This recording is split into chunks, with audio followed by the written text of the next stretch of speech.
box, only at this time letter R appears. I will complete the boxes and you can see the relevance of the story as I finish. And this experience has meant a lot. About 30 years ago, when our son, not my son, our son, my wife had more to do than I did. He was 5 years of age. He was in kindergarten. I was always fascinated and interested in learning why some children learn and why some don't. What is the effect of the material and versus what is the effect of the teacher? So I used to go, try to make sure that I spent about 2 to 4 hours every week in the class. Now, it was a school where the teachers encouraged parents to come and participate. They can observe, they can assist, they can do things. So in my case, she was very happy that I decided to come because the computers were still coming and they had just bought a desktop for the class. And my task was to show them how to use these games and teach them. And through the process of games, teach them many things. As soon as I used to walk in, one boy and one girl, they would sit next to me on either side, and there was a bench that I used to occupy, and we would then play for about an hour or so. At some stage I would get up and let them play.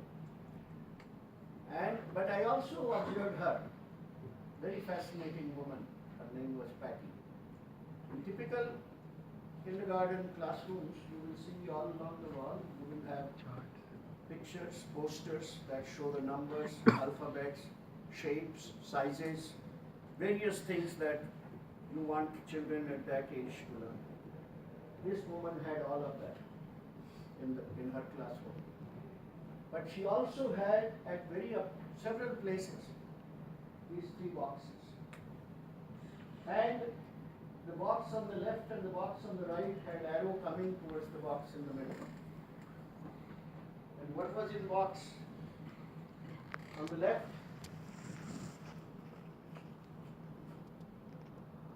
The word right.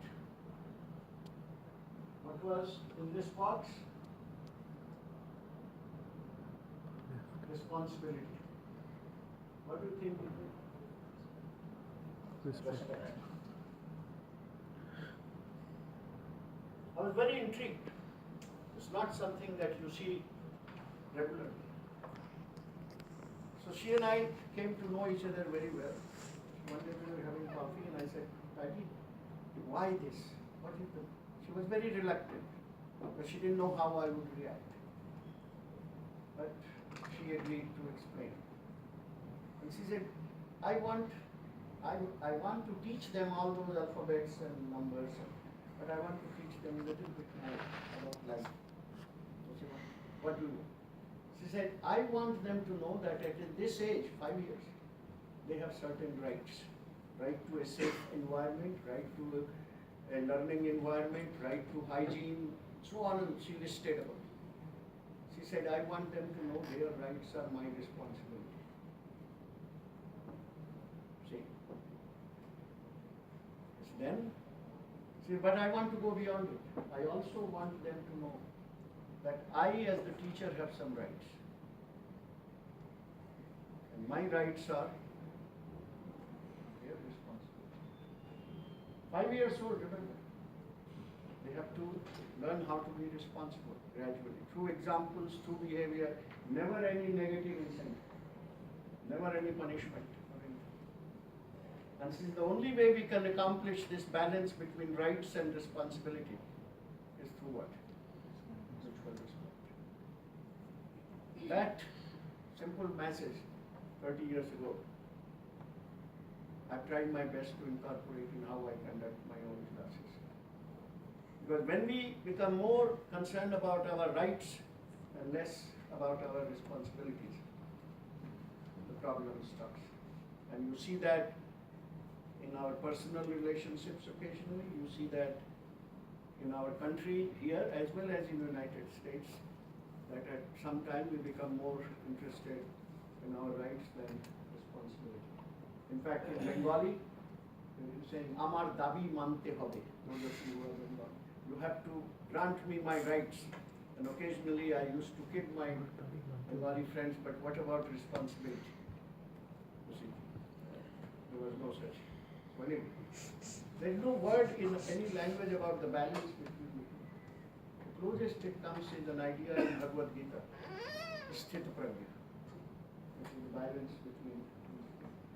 And then the natural outcome is respect.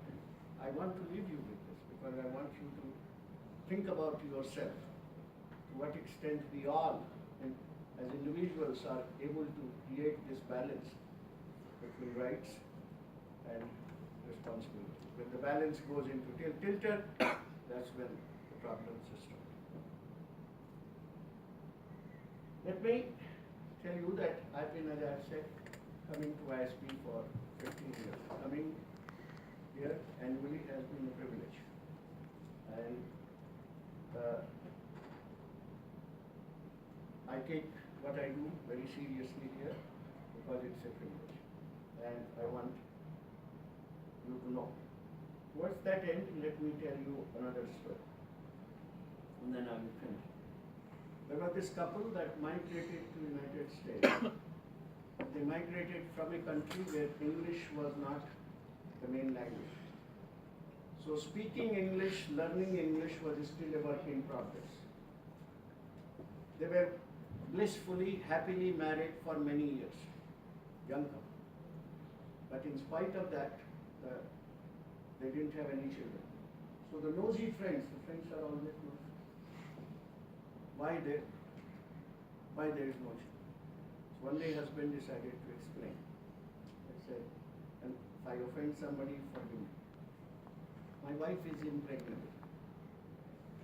That's not, he said, no, that's not what I wanted to say. She is inconceivable. Recognizing that that is also not what he meant to say. He said, no, she is unbearable. At that stage, the friend said, we understand. The relevance of the story is now from the hindsight, I hope. You will understand what we have tried to do is no longer impregnable. Why we have tried to do is no longer inconceivable. But most importantly, the manner in which we have tried to cover the subjects, I hope, was not unbearable. Thank you.